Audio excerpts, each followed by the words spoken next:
Hi everybody, my name is Jan Dufour and I'm an independent Stampin' Up! Demonstrator located just outside of Louisville, Kentucky. Today I've got a really pretty card to make and it's really easy. I made it by using one of our new dies in our new catalog called Patchwork Pieces. Today I'm using this swirl one. I call it, I don't know, sunburst swirl, something like that. Rainbow swirl. This one is another one that I'm going to do next week, and I'll show you that how I did that in two different ways. So this one, all you need, and I will have if you're watching me on YouTube, if you go to my blog, you will find a project sheet that you can download. So you need a card base, and I'll explain the card base. Normally an A2 is 8.5 by 5.5, and that's what this is. But when I made this card, I didn't like, if you can see, it's a little bit smaller. I didn't like that it was wider on the sides than it was on the top.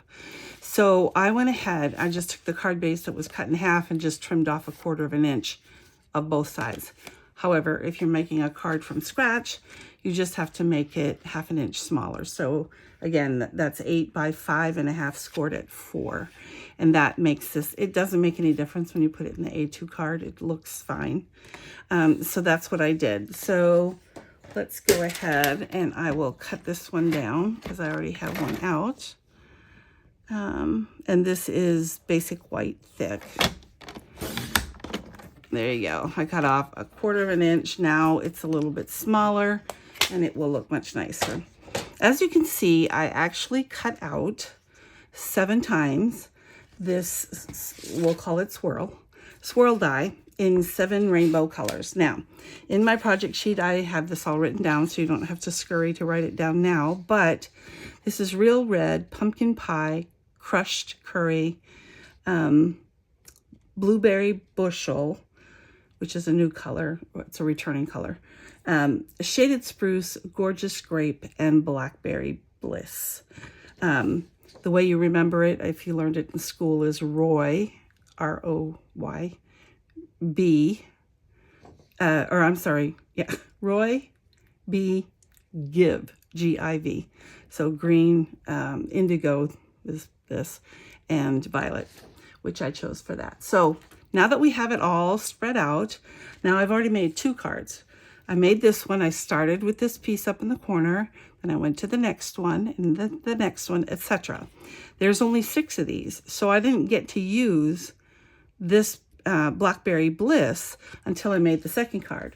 I'm going to show it to you. I don't like it.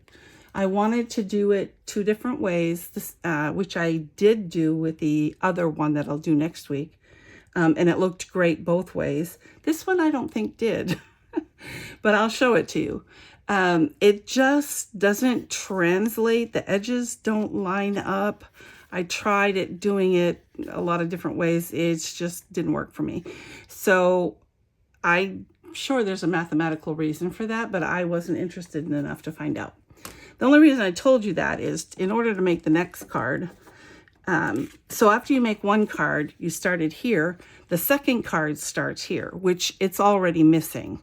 So we're going to the third card, which you'll notice these 2 don't have this top corner, and that's because I've already used them. So I'm going to move this slightly away, but now that you've seen it, you'll know what I'm doing. I'll take this off for right now.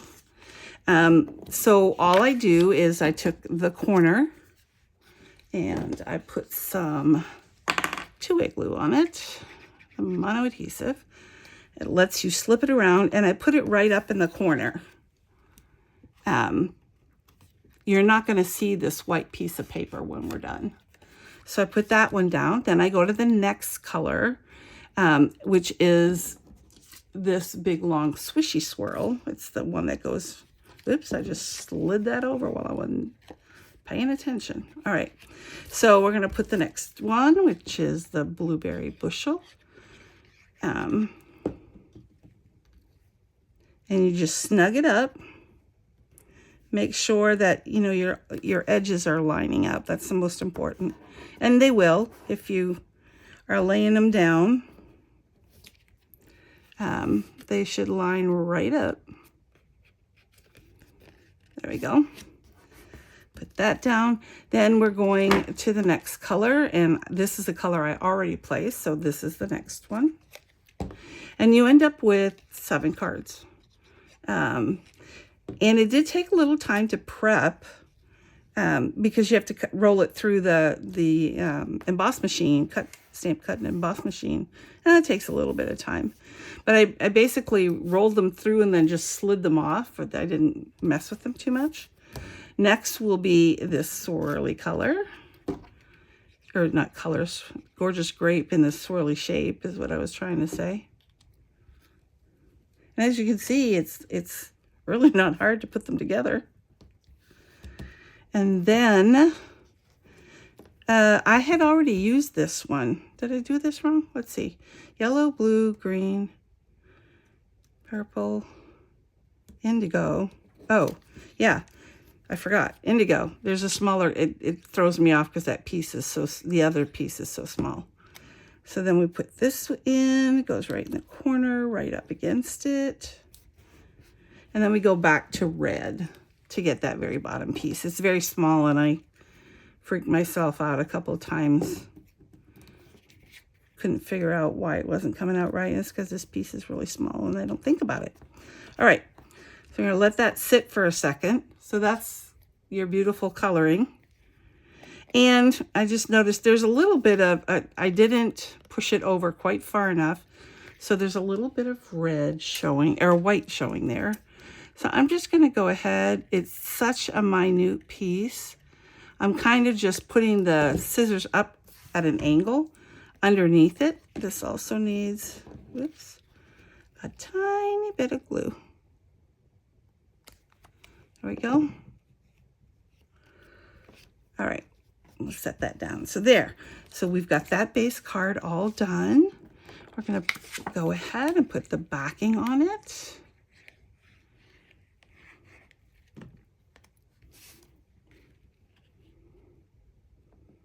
Oop.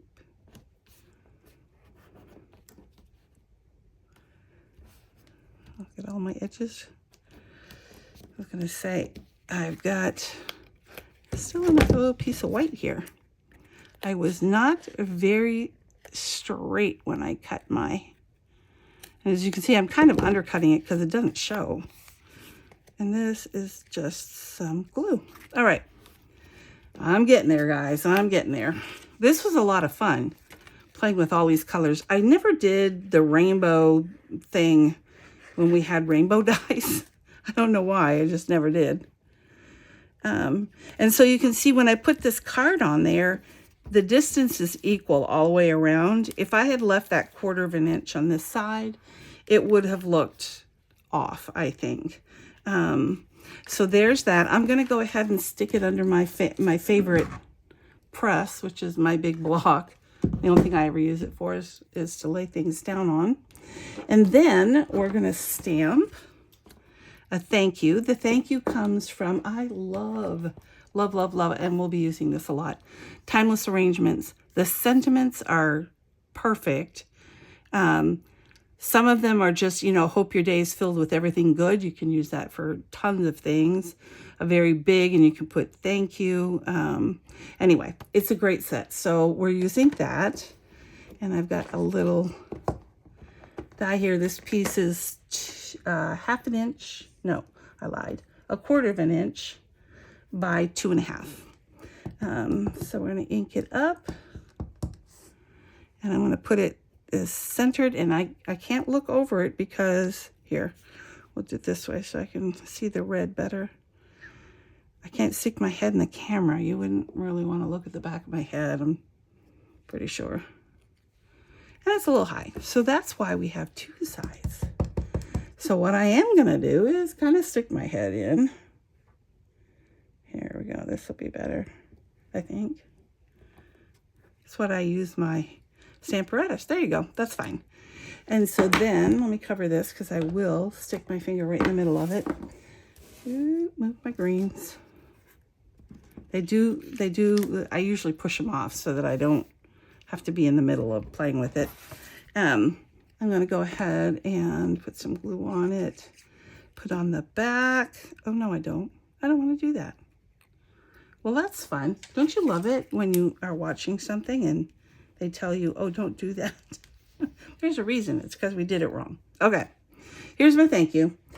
We're going to use our Banners Pick-a-Punch. I like the arrow on this side. You can have it on whatever side you want. This just slides in. I still turn it around because I want to make sure when I put it in the groove that this is in the right spot. You can see it. And it is. So I'm going to punch that out and they fly. There you go. So I've got the arrow over there. Now I'm going to turn it around and stick it in, stick it in the right side so I can get the notch on the back of it. I still turn it around so I make sure that it's centered. Again, you can see it in there. Punch that. There we go. There is my sentiment. Then I put this one's 3/4. You can go up to 1 inch with these. I'm going to go ahead and put it in so I can see it. It's black, so it's harder to see. There you go. And then put it in the other side. Oops. Slide it in. Put it in the notch. There we go. Get rid of our pieces of debris. And then, and I think I chose the wrong side when I put the glue on. So that's okay, because you know what? We're going to do something. There's always a way around stuff when you, quote, mess it up. I am going to pick a gem. Ooh, let's see. We got lots of colors to pick from. We can pick one of our new In Color dots. This is Berry Burst, and there's no pink in there, so that doesn't really go. Let's not use that one. Let us use... we'll go with the standard. Oh, there's black in there. We can go with, these are the classic matte dots. And we will just pick one up. Ooh, we don't want to use that. Use one of the black ones. And, whoops, it's on my finger. Well, this one has just been a lot of fun, folks. There we go. We got thank you on there. These, again, were classic matte dots. I had not planned on using them, but didn't it work out fine? It did. Now we're going to put some dimensionals. And I put a lot because a lot of these go in the mail. And if you don't have the ones in the middle and they go through the mail, sometimes, it's not always, but sometimes, I can now take it out of the little press I made, they get kind of crushed because the middle kind of bends in. So I put more on there than we probably need. But there you go. And this one's with a little addition of a little gem. I hope you enjoyed this. It was kind of scattery. The one that we're doing next week, I can't wait. I'm going to show you. Should I show you? I don't usually show you. If I can find it, I will show you. Here it is. This is the card we're making next week. Ooh, that's the burst. And it does separate very nicely. So I hope that you will come back. Again, if you're on my blog and you want the project sheet, just go to my website at stampmesilly.com. If you have any questions for me, I'd be happy to answer them. Email me at jandufour@yahoo.com. If you'd like to purchase any of the supplies that we have here, you can go to my online store at jandufour.stampinup.net. Thanks for stopping by. Bye.